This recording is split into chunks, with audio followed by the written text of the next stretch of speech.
This is code.org, and let's see what we have. Keep in mind, students, once you click on one of these and hit submit, you can't change your answer, and your answer is submitted to your teacher, if I'm your teacher, me. Alright, so let's just think about these carefully. You do want to understand them. It'll hurt you later on if you don't.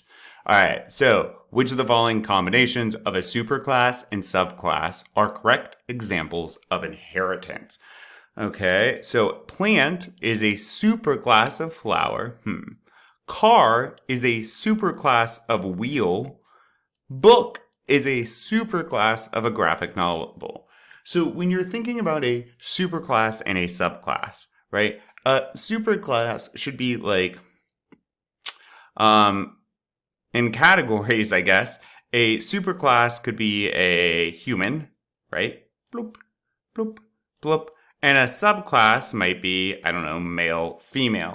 Or a superclass could be a phone, and a subclass would be Android and iPhone. And then maybe even a subclass of a subclass. With iPhone, you might have iPhone 14 or 15 or 16 or a million others, right?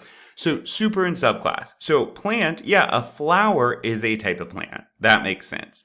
A wheel, it's not a type of car. I mean, what I hate about this, though, is code we create. So could you make a wheel subclass based on a car superclass? Yes. Does that make sense? Not really, no. A book, and a graphic novel. Well, a graphic novel is definitely a type of book. So these first two definitely make sense. The second one you could do, but doesn't, don't. Just don't. Boom. Cool. Onward.